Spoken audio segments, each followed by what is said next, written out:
let's go to the Big Ten. Because you look at this new Big Ten conference, and there's some new logos in this mix that we didn't see before. USC, UCLA, Washington, Oregon. Don't look now, but Oregon and Ohio State have the two highest win totals in the preseason. So let's start with Ohio State before we get to Oregon. Ohio State, their number is 10.5 wins, the over-under there. Just so we're on the same page here, the way this works, if they win 11 games and you bet the over, you make some money. If you bet 9, or if you bet the under and they win 9 games, you make some money. Obviously, that's kind of how this whole thing works. But this 10.5 number, obviously, you can't win half a game. Vegas is daring you to bet that they go 2-1, Ohio State that is, in this stretch at Oregon, at Penn State, in that game against Michigan. The roster, I think, for Ohio State, they will walk out there outside of those 3 games and have the advantage. Like, there's going to be a lot of games where Ohio State just rolls them all out there and they say, we're Ohio State. That's it. Like that's kind of how that game's going to go. Now, they have a top 10 defense coming back, and you add in the best player in the transfer portal, that is Caleb Downs. Here's my question for Ohio State, and as it pertains to the future of their season in 2024. How much of an upgrade is Will Howard from Kyle McCord? Because I see a lot of people claiming, well, hey, Will Howard and Kyle McCord, kind of the same player, right? Kind of bring the same things to the table. I disagree with that in a very, very real sense. Like, Kyle McCord, as efficient as he was at times for Ohio State, he's not nearly as mobile as Will Howard is. Kyle McCord hasn't played nearly as much football as Will Howard has. Also, you factor in the fact that Will Howard's going to have, I think, a better situation in the future here than he would have showing up with Bill O'Brien with Chip Kelly. So all that's to say, Ohio State, if I had to pick today, I'd probably lean over there, but we'll give you our official pick here, and it gets closer to the regular season, a little bit closer to August. Michigan, they're going to play Ohio State. Their win total, coming off of a national championship, is 9.5 wins. That's the over-under. Sharon Moore in year 1, we're going to find out what his brand of Michigan football is. And you could look at that as a negative and say, okay, well, there's not a lot coming back from the season before. I think in a lot of ways it gives you a pretty good trajectory for what the future is going to be at Michigan. It gives you a pretty good idea of what Sharon Moore and his team will be in the future at Michigan, because they are 128th in returning production. Y'all, there's only 134 teams. Now, they could go 9-3, could Michigan, and hit the under on their win total and still be the best 9-3 team in America, and probably have a pretty strong case for the college football playoff. They play 3 of the top 5 teams ranked in the preseason. They have Texas, they have Oregon, and they're at Ohio State.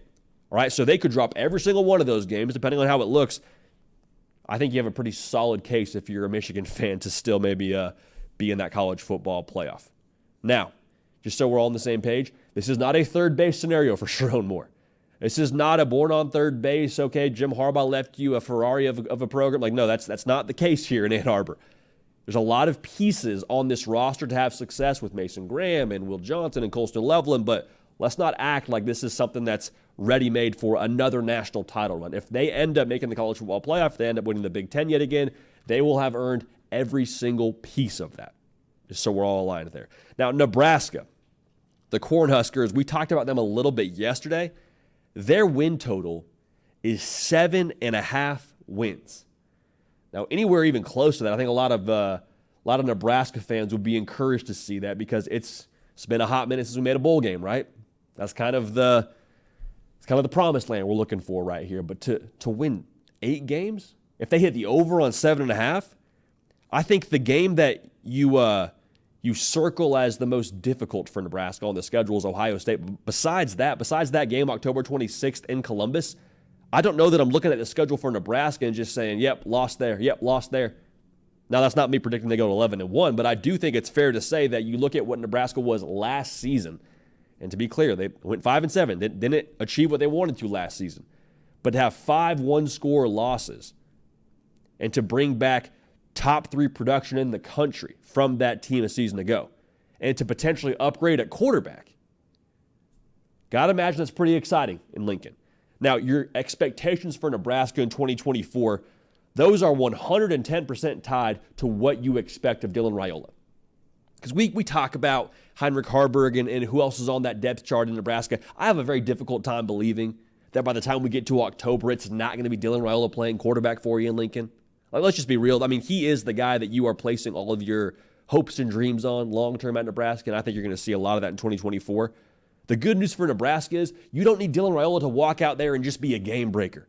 Like, you would like that if he came out there and was, Big Ten Freshman of the Year and all those things, but like, he doesn't need to be the dude throwing 30 touchdowns and 3 interceptions. If he goes for 15 touchdowns and 5 interceptions, or heck, 15 touchdowns and 10 interceptions, that's still an upgrade from what you had a season ago at the quarterback position. There was nobody on this depth chart a year ago that threw more touchdowns than picks.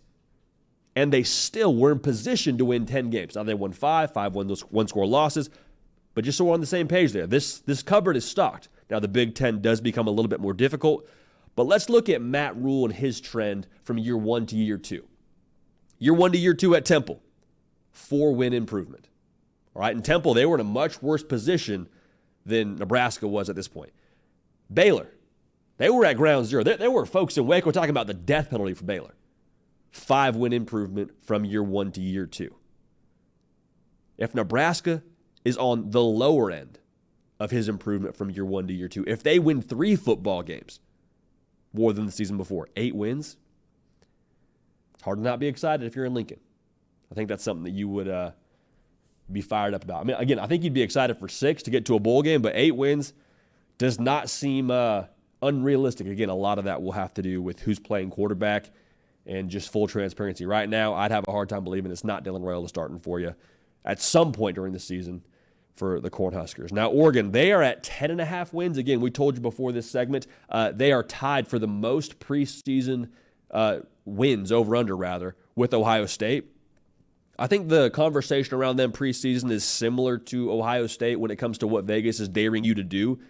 They're asking you, okay, if you're an Oregon fan, do you believe, or if you're betting the over on Oregon, do you believe they can split Ohio State in the game at Michigan? Because I think the good news, if you're Oregon, they're already built like a Big Ten team. Like, we're talking about USC and can they get better in the trenches. We're talking about Washington and what they're going to look like, long-term on the line of scrimmage. I think Oregon is already built to stack up with a team like Michigan, like Ohio State, heck, like in Iowa. I think Oregon already has that on the line of scrimmage defensively, at least. They bring back 70% of the production from a year ago on the defensive side of the football. And the thing that I love, they already have a cool hand at quarterback. Like Dylan Gabriel, played a lot of football going into his 6th year playing college football in his 3rd school. He's not going to walk into a lot of situations and feel overwhelmed. He already played in Red River, one of the most intense rivalries in all of college football. He's been there. He's done that. Like, don't get it twisted. This will be a different challenge for him at Oregon. But I don't think he's going to see a lot of things as the quarterback for the Ducks that he hasn't already seen before at different stops throughout his career. So I'm very, very bullish on Oregon. I think they're going to be a force. I'd have a hard time seeing them not in that college football playoff mix at the very least. Now, just so we're on the same page, I think you could see as many as 3 to 4 teams from the Big Ten in this college football playoff. Like, that's how strong I think this conference is. Now, will one of those teams be USC?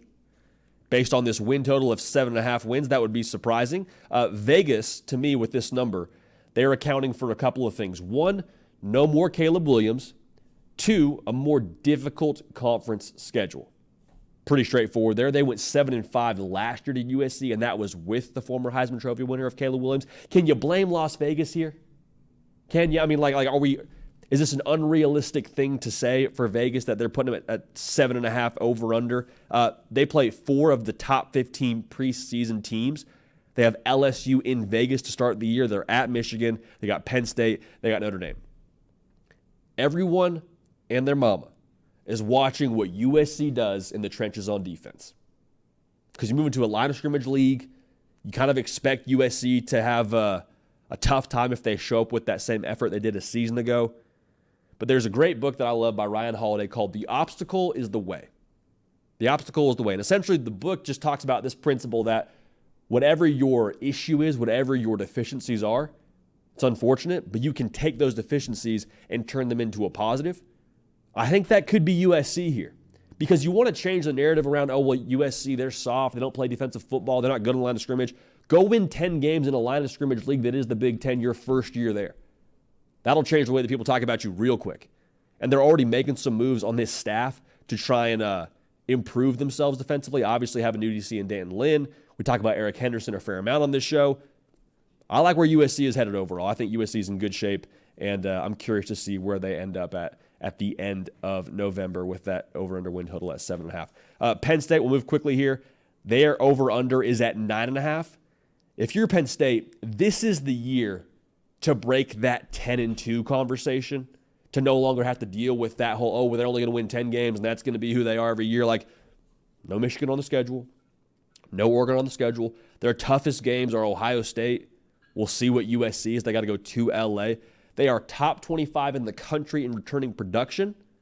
Drew Aller, if he can improve a little bit more from what he was last year, his first year playing quarterback for Penn State, or being the starter for Penn State, rather, if they can be more explosive offensively, they got a really good backfield. Katron Allen, Nick Singleton, they're both back. Abdul Carter is a heat-seeking missile playing linebacker in State College.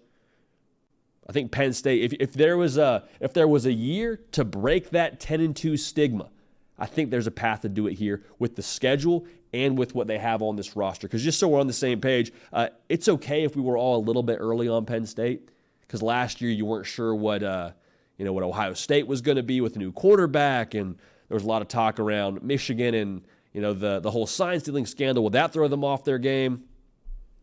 The Big Ten was still really freaking good last year. I'm just saying, don't be surprised if Penn State pops a year later than a lot of us thought they would. That 9.5 win total, we'll see what happens there.